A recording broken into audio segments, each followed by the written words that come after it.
உடனே விழி தமிழா வலையொலி நண்பர்களுக்கு வணக்கம். வேங்கை வயல் குடிநீரில் மலம் கலந்த விஷயத்தில் பாதிக்கப்பட்டவர்கள் மீதே குற்றவாளிகள் என குற்றப்பத்திரிகை தாக்கல் செஞ்சிருக்கிறதை அடுத்து பலரும் தங்களுடைய கண்டனங்களை தெரிவிச்சிட்டு இருக்கிறாங்க.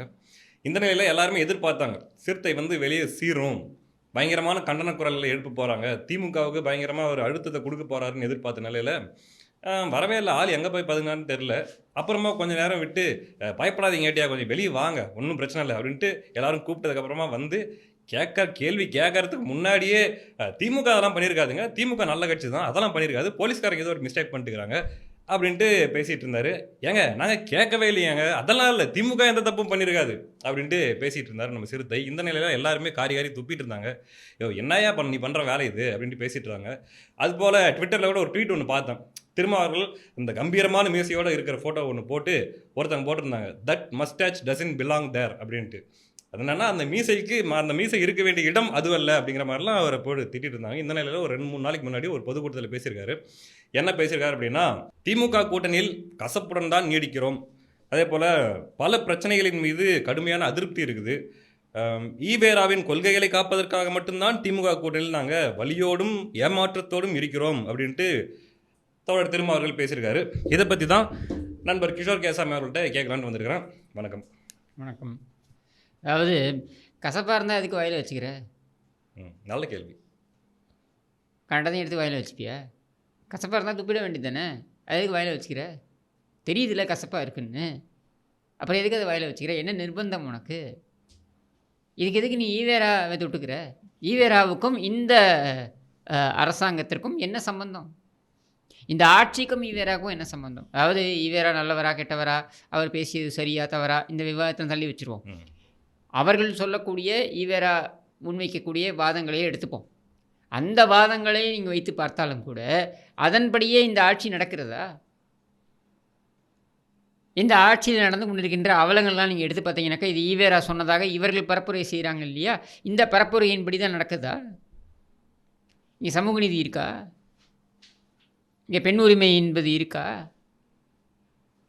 பெண் உரிமை என்பது பறிக்கப்பட்டிருக்கிறது. எங்கிருந்து பறிக்கப்பட்டிருக்கிறது? இந்த முதல் குடும்பத்திலிருந்தே, இந்த கேவலப்பட்ட அசிங்கமான இந்த கருணாநிதி குடும்பத்திலிருந்தே இந்த பெண் உரிமை பறிக்கப்பட்டிருக்கிறது. எப்படி? கனிமொழிக்கே உரிமை இல்லையே. நீங்கள் இப்படி கேட்டிங்கன்னா அப்புறம் அங்கேருந்து ஆரம்பித்து கனிமொழிக்கே உரிமை இல்லை என்பதிலிருந்து ஆரம்பித்து இப்போ நேற்றுக்கு சம்பவம் பார்த்தீங்கல்ல, ஈசிஆரில் அந்த பெண்ணை துரத்திட்டு வந்தாங்களே திமுக காரனுங்க, கொடி வச்ச காரில்.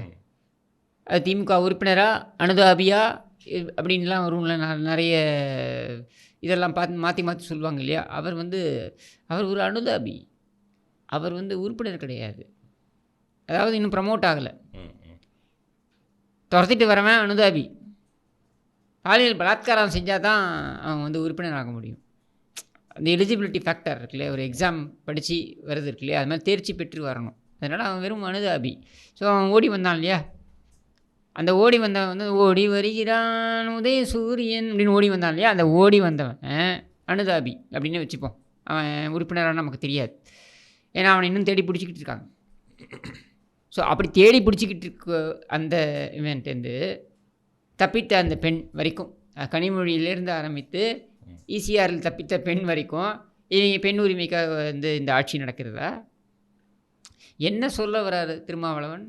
அதான் இங்கே நடக்கிற இந்த மாதிரி பிரச்சனைகளுக்கும், அல்லது கோர்ட்டில் இவங்களுக்கெல்லாம் நீதி கேட்டவங்களாம் நீதி கிடைக்கல அப்படின்றதுக்கும், அல்லது ஒரு வேளை பாதிக்கப்பட்டவங்க மேலேயே கூட இந்த மாதிரி அவங்க தான் குற்றவாளிகள்னு சொல்லி வழக்கு போடுறதுக்கும் இதுக்கும் திமுகவுக்கு என்னங்க சம்பந்தம்? திமுக நல்ல கட்சி. அப்போ திமுகவில் சேர்ந்துட வேண்டியது தானே? எதுக்கு தனியாக ஒரு கட்சி நடத்துகிறாரு? நல்ல கட்சி தானே அது, சேர்ந்துட வேண்டியது தானே? ஏன் நீ தனியாக ஒரு கட்சி நடத்துகிற? நீ ஏற்கனவே உன்னை என்ன சொல்கிறாங்க இப்போ எல்லாருமே, நீ திமுகவுடைய தலித் பிரிவு அப்படின்னு தான் உன்னை சொல்கிறாங்க. இது தேவையா உனக்கு? ஏனென்றால் தலித் மக்களை எப்படி நடத்தி கொண்டிருக்கிறது இந்த அரசாங்கம் அப்படின்றத நீங்கள் பார்க்கணும். நீங்கள் பத்திரிகையாளர்கள் சந்திப்பில் கேட்குறாங்க அவர்கிட்ட ஏங்க நீங்களே ஒரு திமுக காரர் மாதிரி பேசிட்டு இருக்கிறீங்க, அதுக்கெல்லாம் பயங்கரமாக டென்ஷன் ஆகிறவர் கோவப்படுறாரு. யாருக்குமே கோவம் வருங்க திமுக காரன்னு சொன்னால். அதாவது சோறு திங்கிறவன் எவனா திமுக காரன்னு சொல்லிப்பானா? வெளியில் பெருமையாக சொல்லிப்பானா? சொல்ல மாட்டான். சோறு திங்கிறவன் சொல்ல மாட்டான், சரியா? அப்போ அப்படி இருக்கும்பொழுது அவர் கோபம் வருது இயல்பு. அந்தளவுக்கு அது ரோஷம் இருக்கேன் அப்படின்ற அளவுக்கு நம்ம சந்தோஷப்பட்டுப்போம், ஆறுதல் அடைஞ்சிப்போம். ஆனால் என்னுடைய கேள்வி இங்கே அவர்கிட்ட என்ன அப்படின்னா, உங்களுக்கு அப்படியெல்லாம் ஓட்டி கொண்டிருக்க வேண்டிய அவசியம் எங்கிருந்து வருகிறது? அப்படி என்ன இவங்க வந்து மிகப்பெரிய ஒரு ஒரு ஒரு ஈவேராவுடைய கொள்கைகளை பின்பற்றி இவர்கள் வந்து கொடிநாட்டி விட்டார்கள் அப்படின்னு சொல்லிட்டு அவங்க பின்னாடி நீங்கள் போகிறீங்க? இதுதான் கேள்வி. ஈவேராவுடைய எந்த கொள்கையை இவர்கள் நிலைநாட்டியிருக்கிறார்கள் இந்த ஆட்சியில்? சொல்லுங்கள், தெரிஞ்சுப்போம். சாதி பாகுபாடுகள் அப்படின்னு எடுத்துக்கிட்டிங்கனாக்க, சாதி பாகுபாடுகள் கூடாது என்று சொன்னார் ஈவேரா அப்படின்னு அவங்க சொல்றாங்க. அவங்க சொல்கிறதே எடுத்துப்போமே. நான் இதையுமே நான் தான் திருப்பி ஆரம்பத்திலே சொல்லிட்டேன். இல்லைங்க, அதை பதிவு பண்ணிடணும், இல்லை நம்ம அதெல்லாம் பேசுகிறன்ற மாதிரி ஆயிரும். அவங்க சொல்கிறதையே நம்ம ஆதாரமாக எடுத்துப்போம். அவங்க சொல்கிறதையே அடிப்படையாக வச்சுப்போம். ஆதாரம் கூட கிடையாது, அடிப்படையாக வச்சுப்போம். அப்படி வச்சுக்கிட்டா கூட சாதி சமத்துவம் இங்கே இந்த ஆட்சியில் இருக்கா? தென் மாவட்டங்கள் முழுக்க சாதி வன்முறை நடந்துக்கிட்டு இருக்கு. வட மாவட்டங்கள் முழுக்க பிரச்சனைகள் இன்ன வரைக்கும் ஓடிக்கிட்டு இருக்கு. அது எதுக்குமே தீர்வு காண இவர்களால் முடியல. இவர்களுக்கு அந்த முதுகெலும்பும் கிடையாது. புகார் கொடுக்கக்கூடியவர்களே வந்து அதை செய்திருப்பார்கள், குற்றத்தை செய்திருப்பார்கள் என்கிற அளவுக்கு கொண்டு வந்து நிறுத்தியிருக்கிறார்கள். எந்த அளவுக்கு இருக்குது அப்படின்னாக்க, அந்த வேங்கை வயலில் இந்த பிரச்சனையை முதலில் வெளியே கொண்டு வந்தவர்களே இந்த பிரச்சனைக்கு காரணம். அதாவது அவர்களே அந்த மலத்தை இந்த குடிநீரில் கலந்து அவர்களே குடித்தார்கள் என்று நீங்கள் சொல்கிறீர்கள். அடுத்து இந்த அண்ணா பல்கலைக்கழக விவகாரத்தில் ஆணையர் தரப்பு என்ன சொல்கிறாங்க? ப்ரெஸ் மீட்டில் வச்சு சொல்கிறாங்க, ஓப்பனாக சொல்கிறார். என்ன சொல்கிறார்? புகார் கொடுத்தவர் தரப்பு கூட இதை வெளியிட்டிருக்கலாம், இது எஃப்ஐஆரை. அவ்வளோ அந்த எஃப்ஐஆரை காப்பி யார் படிக்க நேர்ந்ததோ, படிக்க நேர்ந்தவங்களுக்கு தெரிஞ்சிருக்கும். அவ்வளவு வெளியே சொல்ல முடியாது. அதாவது இந்த நீதிமன்றமே காரி துப்புது. இப்படியா ஒரு எஃப்ஐஆரை வந்து ஃப்ரேம் பண்ணுவீங்க? கைட் பண்ண மாட்டிங்களா நீங்கள் அந்த பாதிக்கப்பட்ட நபரை அப்படின்னு சொல்லிட்டு? அப்படியான ஒரு எஃப்ஐஆரை பாதிக்கப்பட்ட நபரே வந்து வெளியிட்டிருக்கலாம் அப்படின்னு நீங்கள் சொல்கிறது எப்படி இருக்குது? உங்ககிட்ட வந்து மலத்தை வந்து என்னுடைய குடிநீரில் கலந்துட்டாங்கன்னு சொன்னால் நீ தான் கலந்துருப்பேன்னு சொல்லுவேன். உங்ககிட்ட வந்து என்கிட்ட பாலியல் அத்துமீறல் ஒருத்தன் பண்ணிட்டான் அப்படின்னு சொன்னால் நீ தான் அது சம்மந்தப்பட்ட தகவலாம், நீ போனதான் தப்பு, அப்படி நீ தான் அதை வெளியிட்ட, எஃப்ஐஆரை வெளியிட்டேன்னு நீ சொல்லுவேன். அடுத்து இப்போ ஈசிஆரில் வண்டி போய் துரத்திட்டு வரானுங்க, அவங்க ஓடி வருது, எல்லாமே வீடியோவில் ரெக்கார்ட் ஆகிருக்கு. அதுவும் அவங்க எப்போ வெளியிடுறாங்க அந்த வீடியோவை? 2-3 நாட்களுக்கு அப்புறம் தான் வெளியிடுறாங்க. அதாவது பொறுத்திருந்து பார்த்து இவர்கள் எந்த நடவடிக்கையும் எடுக்கவில்லைங்கிற நிலையில் இனியாவது நடவடிக்கை எடுக்க வேண்டும் அப்படின்றதுக்காக வெளியிட்டால், வண்டியை கொண்டு போய் நீங்கள் தான் இடிச்சிங்க, அதனால தான் அவனுங்க ஓடி வந்தானுங்கன்னு நீங்கள் சொல்லுவீங்கன்னா இது என்ன எடுத்துக்கிறது?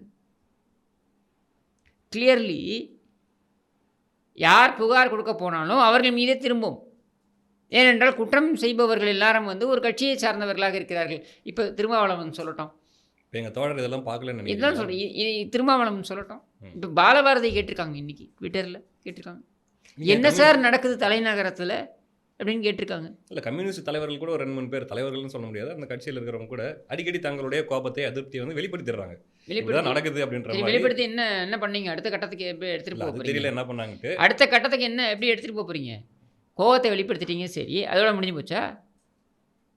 ஒரு தவறு நடக்குது, இந்த அரசாங்கம் அந்த தவறை செய்கிறது, இல்லை அந்த அரசாங்கத்தை சார்ந்து இருப்பவர்கள் அந்த தவறை செய்கிறார்கள் அப்படின்னும் பொழுது நீங்கள் அதோட நிறுத்திப்பீங்களா?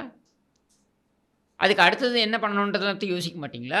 அப்படி என்ன உங்களுக்கு ஒரு நிர்பந்தம் இதெல்லாம் நடந்தாலும் நாங்கள் தொடருவோம் என்று சொல்வதற்கு? தயவு செய்து பாரதிய ஜனதா என்று சொல்லாதீர்கள். இதற்கு பாரதிய ஜனதா காரணமே கிடையாது. நீங்கள் பாரதிய ஜனதா உள்ளே வரவும் முடியாது. ஏன்னா பிரதான எதிர்கட்சியாக இருக்கக்கூடிய அதிமுக கூட பாரதிய ஜனதா இருந்தால் நீ பாரதிய ஜனதா உள்ளே வந்துடும்ன்ற பூச்சாண்டியை நீங்கள் காமிக்கலாம். பிரதான எதிர்கட்சியாக இருக்கக்கூடிய அதிமுக தெளிவாக சொல்லிடுச்சு, நாங்கள் அவர்களுடன் கூட்டணி இல்லை, நாங்கள் இங்கேருந்து வெளியேறி விட்டோம், நாங்கள் கூட்டணி வைக்க போகிறதில்லைன்னு சொன்னதுக்கப்புறம் என்ன நிர்பந்தம் உங்களுக்கு இருக்கிறது திமுகவுடன் தொடர்வதற்கு?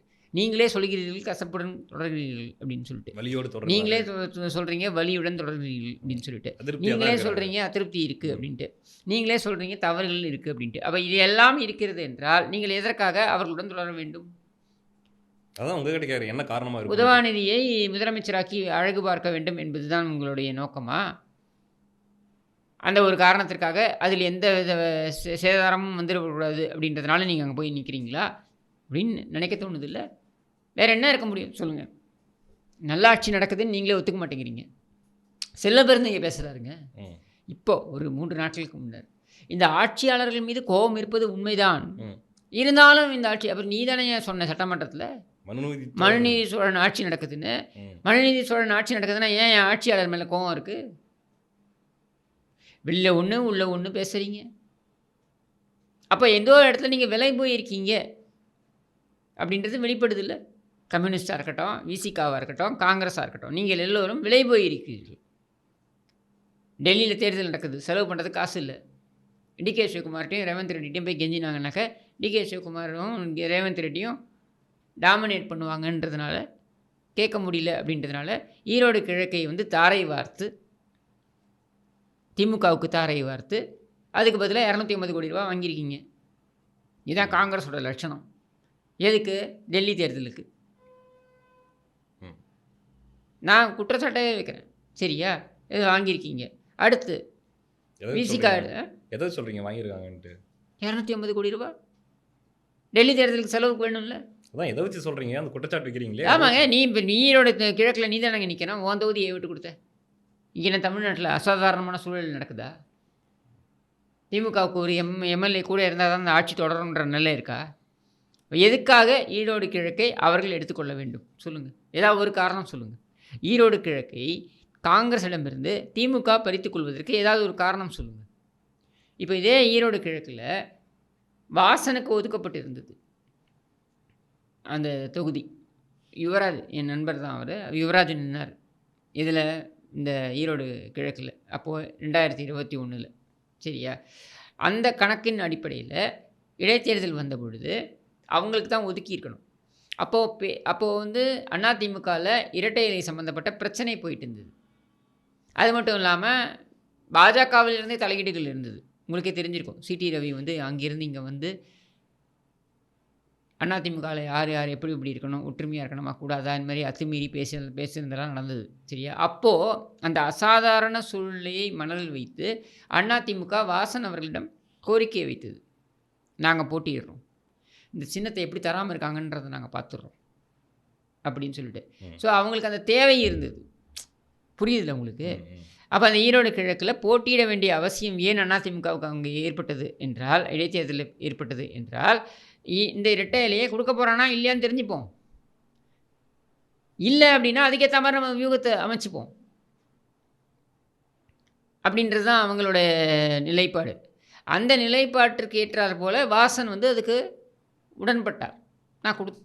நான் வந்து விட்டு கொடுக்குறேன், தொகுதியை விட்டு கொடுக்குறேன்ட்டு. அப்படி என்ன நிர்பந்தம் இங்கே திமுகவுக்கு இருக்குது அதை காங்கிரஸிடமிருந்து பிடுங்கிக் கொள்வதற்கு? எதுவுமே இல்லையே. அப்போ நீ ஏன் எடுத்துக்கிட்ட? ரொம்ப சிம்பிள். டெல்லி தேர்தலுக்கு நாங்கள் கொடுத்துட்றோம் செலவுக்கு பணம், ஈரோடு கிழக்கு எங்கள்கிட்ட கொடுத்துருங்க. நாங்கள் எப்படி காமிச்சுப்போம்னா, எங்கள் கூட்டணி பலமாக இருக்குது, நாங்கள் சொல்கிறதெல்லாம் கேட்கக்கூடிய அடிமைகள் தான் எங்கள் கூட்டணி கட்சி தலைவர்களாக இருக்காங்க அப்படின்னு நாங்கள் காமிச்சுப்போம். ஜெயிச்சுட்டு, ஏன்னா போட்டியே கிடையாது, அப்புறம் என்ன இருக்குது, நாம் தமிழர் கட்சி மட்டும்தான் இருக்குது போட்டி போடுறதுக்கு. அப்படின்னும்போது ஜெயிச்சுட்டு நாங்கள் இந்த மாதிரி பாருங்கள், மக்கள் ஆதரவு எங்களுக்கு இருக்குது, மக்கள் செல்வாக்கு எங்களுக்கு இருக்குது அப்படின்னு காமிச்சுப்போம். இதுக்காக வேண்டி இவங்க இந்த வேலையில் இறங்குறாங்க. இந்த வேலைக்கு துணை போனது காங்கிரஸ். அதே மாதிரி இன்றைக்கி இந்த அவல ஆட்சி என்பதனை நீங்களே ஏற்றுக்கொள்கிறீர்கள். ஏற்றுக்கொண்டதுக்கு அப்புறமா என்னால் நான் அங்கே இருக்கேன் அப்படின்னா இதற்கு ஏதாவது ஒரு காரணத்தை சொல்லுங்கள். திமுக மிகச்சிறந்த ஆட்சியை கொடுத்து கொண்டிருக்கிறது, அதனால் நான் வந்து அவங்களோட பயணிக்கிறேன் அப்படின்னு நீங்கள் சொல்கிறதுல அர்த்தம் இருக்க முடியும். திமுக மோசமான ஆட்சியை கொடுக்கிறது என்பதை நீங்களே ஒப்புதல் வாக்குமூலம் கொடுத்துட்டு அதுக்கப்புறம் வந்து எங்ககிட்ட வந்து இருந்தாலும் நான் அவர்களுடன் பயணிக்கிறேன்னா என்னென்னு எடுத்துக்கிறது? விலை போயிட்டேன்னு தான் எடுத்துக்கணும். வாங்கின காசுக்கு வேறு வழி கிடையாது, நாங்கள் தான் இருந்தாகணும், நான் ஒரு அடிமை, அவர்களிடம் விலை போய்விட்ட அடிமை அப்படின்னு தான் எடுத்துக்கணும். வேறு எப்படி எடுத்துப்பீங்க? எங்கள் தோழருடைய பரந்த மனப்பான்மையாக இருக்கலாம். பரந்த மனப்பான்மை யாருடைய காஸ்ட்டில்? உன்னுடைய பரந்த மனப்பான்மை என்பது இந்த ஆட்சியை தொடர வைப்பதற்காக இருக்கப் போகிறது என்றால் அதனால் பாதிக்கப்படுவது யார்? பொதுமக்கள் இல்லையா? நல்லாட்சி தருவாங்கன்னு சொல்லி தான் அவங்கள உட்கார வச்சாங்க. அவங்க தரலைன்றதான மக்களுடைய கோபமும் அப்போ அந்த மக்களுடைய கோபம் ஆட்சியாளர்கள் மேலே இருக்குது அப்படின்னும் பொழுது அதுக்கு துணை போகிற ஒன்று என்ன சொல்கிறது? குறைந்தபட்சம் உங்கள்கிட்ட எதிர்பார்க்குறது என்ன? மக்களுடைய எண்ண ஓட்டத்தை பிரதிபலிப்பாய் அப்படின்ற எதிர்பார்ப்பு தானே உங்கள்கிட்ட இருக்குது. மக்கள்கிட்டேருந்து உங்கள்கிட்ட இருக்கக்கூடிய எதிர்பார்ப்பு வேறு என்ன? திருமாவளவனோட சொத்தை எடுத்து எங்கள்கிட்ட கொடுப்பாருன்னு எதிர்பார்ப்பு இருக்கா? அவருடைய தாய் மண் அறக்கட்டளை அப்படின்றதுல இருக்கக்கூடிய 4500 கோடி ரூபாய் பெருமானம் உள்ள சொத்தை வந்து எங்களுக்கு பிரித்து கொடுப்பார் அப்படின்னு ஏதாவது எங்களுக்கு எதிர்பார்ப்பு இருக்கா? இல்லையே. எங்களுடைய குறைந்தபட்ச எதிர்பார்ப்பு, நாங்கள் பாவப்பட்ட மக்கள், எங்களுடைய குறைந்தபட்ச எதிர்பார்ப்பு என்ன? நீங்கள் இந்த ஆட்சியாளர்கள் செய்யக்கூடிய தவறுகளை சுட்டி காண்பிப்பீர்கள் அப்படின்ற எதிர்பார்ப்பு தானே வைக்கிறோம். அதை கூட பூர்த்தி செய்ய முடியாதா? இத்தனையும் பாருங்க, அந்த விசிகா கட்சியோட துணை பொதுச் செயலாளர் நினைக்கிறேன் சங்கத்தமிழன் ஒருத்தர், அவர் கூட அவரோட தன்னுடைய கோபத்தை வந்து வெளிப்படுத்திருக்காரு. ரெட் பிக்ஸ்ல வந்து பேட்டி எடுத்திருக்காங்க, அதில் பேசியிருக்காரு. நான் போட்டே காட்டிருக்கேன் அது என்னன்ட்டு. அரசு உங்களுடைய அரசு, மயிர் அரசு எங்க அரசு? டென்ஷன் ஆகக்கூடாது தேவையில்லாம. இதை விட ஒரு மானக்கேடு வெக்கைக்கேடு வேற ஏதாவது என்னங்க இருக்கு? இது என்னங்க எவ்வளவு ஆதிக்க போக்கு? இதை வந்து திட்டமிட்டு பரப்பாதீங்க, மயிரை புடுங்காதீங்கிற கேள்வி எவ்வளவு ஒரு அயோக்கியத்தனம். நான் வர்றேன், நேரம் இங்க வர்றேன். இந்த அரசாங்கம் மட்டும் இல்லைங்க, எல்லா அரசாங்கமும் சாதி வெறி பிடிச்சிட்டே இருக்காங்க. அவன் மத வெறி பிடிக்கிறான். யாரு மேல இருக்கிறவங்க? நீங்க சாதி வெறி பிடிச்சிருக்காங்க.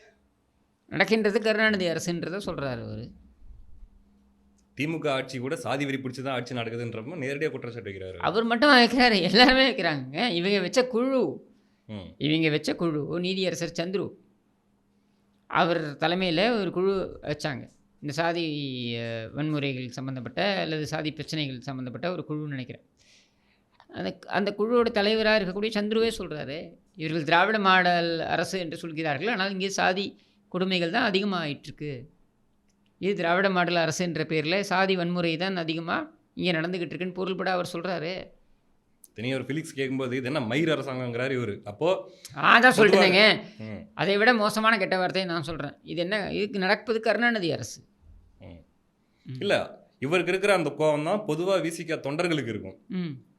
கண்டிப்பாக இவரே இந்த அளவுக்கு கொதிக்கிறாரு. இத்தனையும் இவங்க வந்து கூட்டணியில் இருக்கிறாங்க, இவங்க வந்து ஆன்சரபிள், திமுக ஏதாச்சும் தப்பாக நினச்சிக்குமோ இல்லை அந்த மாதிரியான ஒரு சில விஷயங்கள்லாம் அவங்களுக்கு இருக்கும். பட் தொண்டர்களுக்கு அப்படிலாம் கிடையாது. இவரே அந்த அளவுக்கு கோபமாக பேசுறாருன்னா திமுக மேலே விசிக தொண்டர்கள் ஒன்றும் இல்லை. என்னோட ஏரி இங்கே பக்கத்தில் இருக்கக்கூடிய நம்ம ஸ்டுடியோக்கு பக்கத்தில் இருக்கக்கூடிய ஏரியாவில் இருக்கக்கூடிய விசிகா சகோதரர்கள் இருக்காங்க. எல்லாம் நமக்கு தெரிஞ்சவங்க தான், ரொம்ப பரிச்சயமானவங்க தான், நம்ம குடும்பம் போல் பழகக்கூடியவர்கள் தான். நான் அவங்கள்ட்ட கூப்பிட்டு போகிறேன், அவங்க காரி துப்புறாங்க. இத்தனைக்கும் திருமாவளவன் அவர்களுக்கு நல்லாவே பரிச்சயமானவர்கள் அவர்கள். ஏன்னா அவங்களுடைய அலுவலகம் இங்கே தான் இருக்குது, பக்கத்தில் தான் இருக்குது. அவங்களோட தலைமை அலுவலகம் இங்கே பக்கத்தில் தான் இருக்குது. அவங்களுடைய வெளிச்சம் டிவி இங்கே பக்கத்தில் தான் இருக்குது, அலுவலகம் இங்கே பக்கத்தில் தான் இருக்குது. இவங்க அடிக்கடி அங்கே தான் போகிறவங்க, உரிமையாக போகக்கூடியவங்க. அவங்க சொல்கிறாங்க, இவர் ஏங்க போய் மாட்டிக்கிட்டு இருக்காரு, இவர் என்ன பிரச்சனையில் மாட்டிக்கிட்டு இருக்காருன்னே தெரியல. விசிக தொண்டர்கள் உங்ககிட்ட சொல்கிறாங்க, வருத்தப்படுறாங்க. இவர் ஏன் போய் மாட்டி இந்த மாதிரி பண்ணிகிட்டு இருக்காரு, இந்த மாதிரி ஒரு ஆட்சி நாங்கள் பார்த்ததே கிடையாது, இவ்வளவு மோசமான ஒரு ஆட்சி, எங்களுக்கு மரியாதையே கிடையாது. இங்கே இருக்கக்கூடிய பள்ளிக்கூடத்தில், நான் சொல்கிறது இங்கே இருக்கக்கூடிய அரசு பள்ளிக்கூடத்தில் நடக்குதுங்க. இது பாலிமர் டிவிலையும் வந்துச்சு. இங்கே இருக்கக்கூடிய பக்கத்தில் இருக்கக்கூடிய புதூரில் இருக்கக்கூடிய அரசு பள்ளிக்கூடத்தில் தலித் மாணவர்கள் அவர்களை அவமானப்படுத்துகிறார் ஒரு ஆசிரியை. இந்த ஆசிரியை பேரவைத் தலைவருடைய உறவுக்காரர் அப்படின்னு சொல்லப்படுது. அந்த ஆசிரியை அந்த மாணவர்கள் 2 பசங்க இருக்காங்க. அந்த பசங்க பார்த்திங்கன்னா அவங்க வந்து இந்த இங்கே இருக்கக்கூடிய பரீல் கிரவுண்டு சுடுகாட்டில் பணி செய்யக்கூடியவர்களுடைய குழந்தைகள். சுடுகாட்டில் வேலை செய்கிற குழந்தைங்களுக்கெல்லாம் இங்கே என்ன வேலை, ஸ்கூலில் என்ன வேலைன்ட்டு இப்படின்னு கேட்குறாங்களாம், பட்டவர்தனமாக கேட்குறாங்கன்ட்டு. இது பாலிமர் டிவிலையும் வந்துச்சு. அப்போ என்னென்னா, நீங்கள் சொல்லக்கூடிய ஈவேரா உடைய கருத்துக்கள், கொள்கைகள், இதையெல்லாம் வந்து நாங்கள் வந்து திமுகவுடன் இருந்தால்தான் காக்க முடியும், இதனால் இருக்கோம்னு திருமாவளவன் சொல்ல போகிறார் என்றால் இதை என்னன்னு சொல்வீங்க? அந்த ஸ்கூல் பிரின்சிபல் வந்து ஒரு தலித் சமூகத்தைச் சேர்ந்தவர், அவரால் வாய் திறக்க முடியல. ஏன்னால் அதிகாரத்தில் இருக்கக்கூடிய ஒரு நபருடைய உறவினர் அப்படின்ற பேரில் அங்கே டாமினேஷன் பண்ணுறாங்க. இங்கே என்னென்னு எடுத்துப்பீங்க? இது ஒரு சின்ன உதாரணம். நான் சொல்கிறது இது ஒரு உதாரணம், சரியா? இதை மாதிரி என்னால் வந்து ஆயிரக்கணக்கான உதாரணங்களை சொல்ல முடியும். இப்படி எண்ணற்ற கொடுமைகள் இங்கே நடந்துக்கிட்டு இருக்கு தலித் சமூகத்திற்கு எதிராக. கடந்த ஆண்டு மட்டும் பார்த்திங்கனாக்கா கிட்டத்தட்ட 1000 வழக்குகள் பதிவு செய்யப்பட்டிருக்கு தலித் சமூகத்திற்கு எதிராக நடந்த வன்கொடுமைகள், சம்பவங்கள் அப்படின்னு சொல்லிட்டு. இது வரைக்கும் தமிழக வரலாற்றில் ஒரே ஆண்டில் நடந்தது கிடையாது. இப்போ சொல்லுங்கள், திருமாவளவன் எதற்காக இந்த கூட்டணியில் அப்ப இருக்கிறார்? இதெல்லாம் பார்த்துட்டு எங்க தோழர் கை கட்டி வேடிக்கை பார்த்துட்டு இருக்காருன்னு சொல்றீங்க. வேற என்னன்னு எடுத்துக்கிறது? ம். வேற என்னன்னு எடுத்துக்கிறது? அடங்கமறு அத்துமீறு அப்படின்னு போஸ்டரில் எழுதினா போருமா? இப்போ அவன் கேட்டான்ல, என்னை யாராலும் விலைக்கு வாங்க முடியாது அப்படின்னு பேசியிருக்காரு கொஞ்ச நாளைக்கு முன்னாடி கூட. அதான் சொல்கிறேன், ம். உன்னை யாராலும் விலைக்கு வாங்க முடியாது அப்படின்னு நீ சொல்கிற. இங்கே அதெல்லாம் மேடையில் வீராவேசமாக பேசுகிற. அவன் கேட்குறது என்ன தெரியுமா? தொண்டர்கள் கேட்குறது என்ன தெரியுமா? அதெல்லாம் மேடையில் வீராவேசமாக பேசுகிற தலைவா. ஆனால் அறிவாலயத்துக்கு போனால் பிளாஸ்டிக் சேர் கிடைக்குமான்னு தான் தேடுற. அங்கே கெஞ்சிட்டு தானே நிற்கிற. இதில் பார்த்தீங்கன்னா இப்போ நீங்கள் சொன்னக்கூடிய இந்த நிகழ்ச்சி, எந்த நிகழ்ச்சியில் அவர் பேசுகிறாருன்னா, திருமாவளவன் பேசியிருக்காரு இல்லையா, எங்களுக்கு கசப்பாக இருக்குது அப்படின்ட்டுலாம் பேசியிருக்காரு இல்லையா. அது எந்த நிகழ்ச்சி? இவங்க நடத்திய நிகழ்ச்சி, இஸ்லாமியர்கள் நடத்தியிருக்க நிகழ்ச்சி, பழனி பாபாவுடைய அந்த நினைவேந்தல் நினைக்கிறேன், நினைவு நாள் நிகழ்ச்சின்னு நினைக்கிறேன். அங்கே தான் பேசியிருக்கார் இதை. சரியா? இப்போ நான் கேட்குறது, சிறுபான்மை மக்களுக்கு மட்டும் இந்த அரசாங்கம் ரொம்ப சூப்பராக நடந்திருக்கா? என்ஐஏல அதிகப்படியாக கைதுகள் நடந்திருக்கிறது தமிழ்நாட்டில். என்ஐஏ கொண்டு வந்தது யார்? காங்கிரஸ், பிஜேபி. அதாவது கொண்டு வந்தது காங்கிரஸ், அதை நடைமுறைப்படுத்தியது. அதுக்கு துணை போனது யார்? திமுக. சரியா? இப்போ இந்த கைதுகளுக்கு ஏதாவது குரல் கொடுத்துருக்கீங்களா நீங்கள்? ஏதாவது பேசியிருக்கீங்களா நீங்கள்?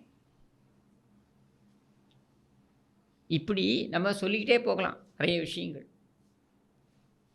சரியா? ஆனால் நான் என்ன, ஜவஹர் அலி, இந்த ஜவஹர் அலி யார்? அவர் வந்து ஒரு இஸ்லாமியர், ஒரு சமூக செயற்பாட்டாளர், அதிமுககாரர். அது தனியாக கூட வச்சுருங்க, கட்சி மாச்சரியங்கள் கூட வேண்டாம், நம்ம அதை கடந்து பார்ப்போம். இப்போ இந்த ஜவஹர் அலி என்கிற நபர், அவருடைய சொந்த விஷயத்திற்காக அவர் போராடினாரா? இல்லை, இந்த மக்களுக்காக போராடினார். கனிம வள கொள்ளைக்கு எதிராக போராடினார். இந்த மக்களுக்காக போராடினார். கனிம வள கொள்ளை அப்படின்றது ஏகப்பட்டது நடந்துக்கிட்டு இருக்குது அப்படின்றது நம்ம எல்லாருக்குமே தெரியுது. இதில் பார்த்திங்கன்னா பூதாகாரமாக பல விஷயங்கள் வெளியில் வருது. அவர் எந்த புகாரை கொடுத்தாரோ அவங்களுடைய உரிமமே வந்து காலாவதி ஆயிடுச்சு அப்படின்னு இப்போ தெரிய வருது. இது விசாரணையில் இப்போ தெரிய வருது. அப்படின்னும் பொழுது அந்த நபர் கொலை செய்யப்பட்டிருக்கிறார். தொழுகை முடிச்சுட்டு வரும்பொழுது கொலை செய்யப்பட்டிருக்கிறார். ஒரு வெள்ளிக்கிழமை தொழுகையை முடித்துவிட்டு வரும்பொழுது அவருடைய சகோதரர்களுடைய கண் முன்னே கொலை செய்யப்பட்டிருக்கிறார். குற்றம் சாட்டப்பட்டவர்கள் வாக்குமூலம் கொடுத்ததாக தகவல் வருது. என்ன, ஒரு முறை ஏற்றினால் இறக்க மாட்டார் அப்படின்ற சந்தேகத்தில் 2 முறை ஏற்றினோம், 3 முறை ஏற்றினோம்ட்டு. இதை விட ஒரு கொடுமை நடக்க முடியுமா?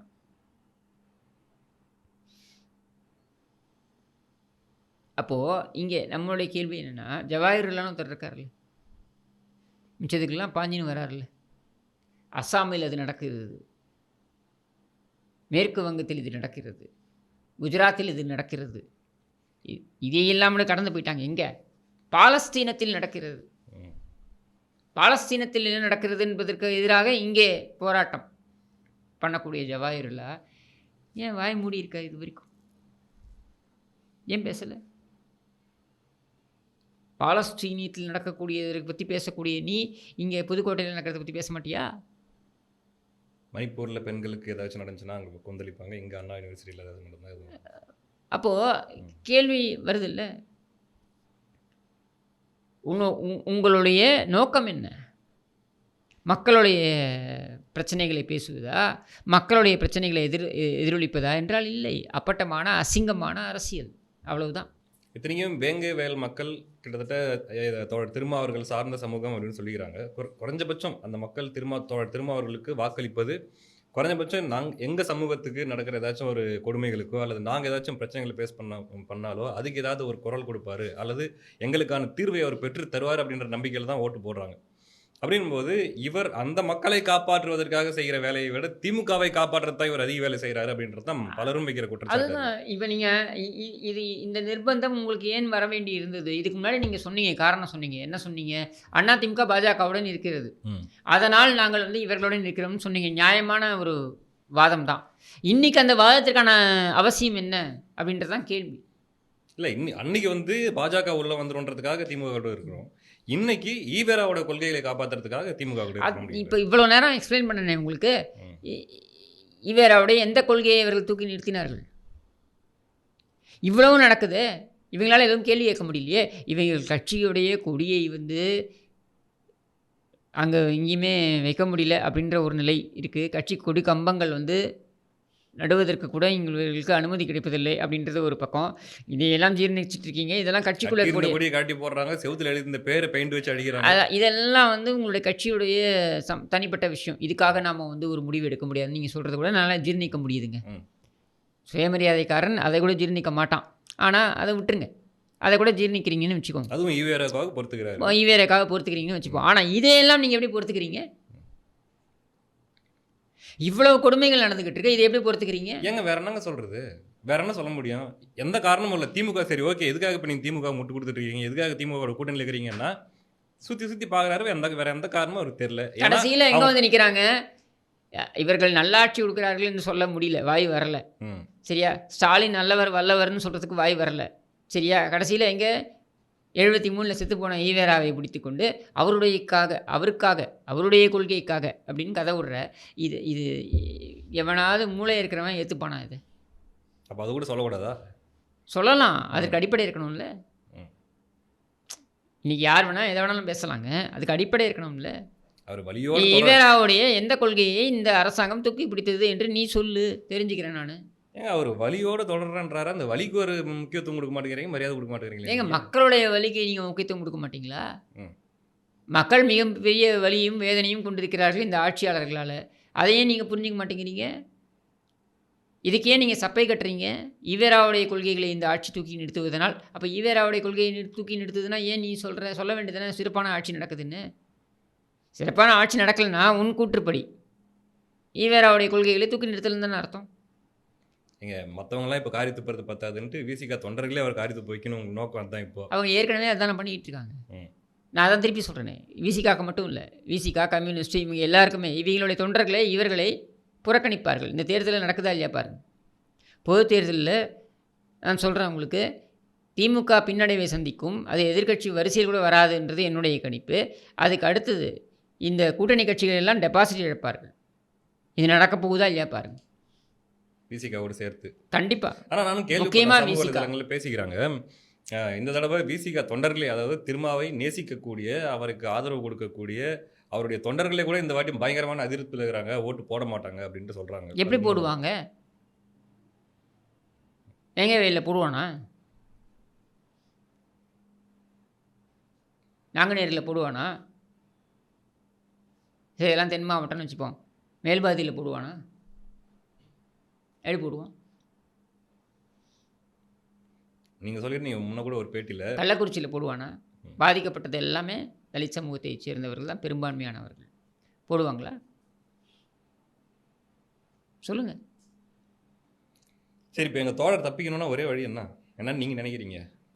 அவர் தப்பிக்காமல் இருக்கிறதெல்லாம் வந்து நம்ம அவர் ஒரு அரசியல் தலைவர்.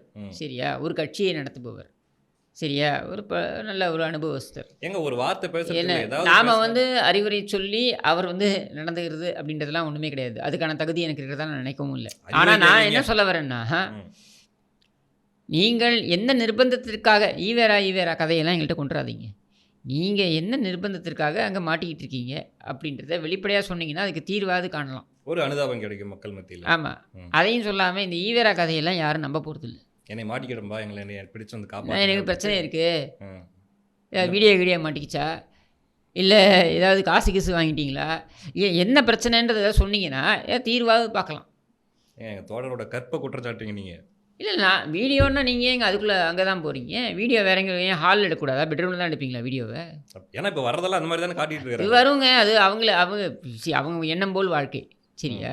நான் வீடியோன்னு சொன்னது பொதுவாக சொல்கிறேன். ஏன்னா இப்போ அண்ணா யூனிவர்சிட்டியில் கூட வீடியோ எடுத்திருக்காங்க இல்லையா அந்த மாணவியை, அதனால நான் சொன்னேன் அந்த கேஸ்லாம் இப்போ நான் சொல்ல வருது என்னன்னா, வீடியோன்னு சொன்னா நீங்கள் ஒன்று அந்த கோணத்துக்கு சிந்திக்க போகிறீங்க. நான் சொல்ல வருது என்னென்னா, உங்களுக்கு ஏதாவது பிரச்சனையா எனக்கு புரியல. ஏன்னா வேறு எந்த காரணமும் இல்லையே.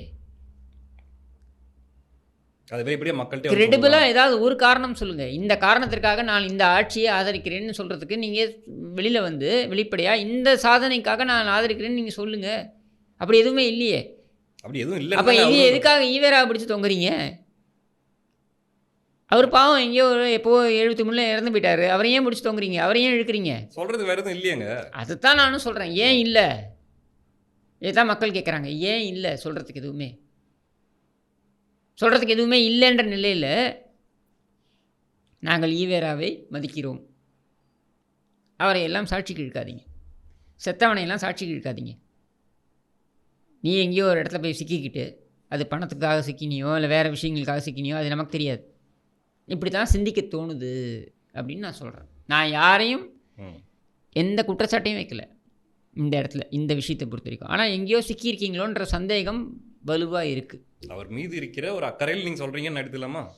அக்கறை என்பது ஆதங்கம்னு எடுத்துக்கலாம், அக்கறைன்னு எடுத்துக்கலாம், எப்படி வேணாலும் எடுத்துக்கலாம். சரி, பார்ப்போம். விசிக தொண்டர்களுக்கு இருக்கிற கோபம், தோழர் சங்கத்தமிழன் அவர்களுக்கு இருக்கிற கோபம் தோழர் திருமா அவர்களுக்கு வருமா? இனிமேலாச்சும் வருமா? வந்து ஏதாவது திமுகவுக்கு எதிராக கூட இல்லை, இருக்கிற உண்மை ஏதாச்சும் பேசுவாரா? அது மூலமாவது விசிக தொண்டர்களுடைய நம்பிக்கை பெறுவாரா? அப்படிங்கிறத பொறுத்திருந்து பார்க்கலாம். நன்றி.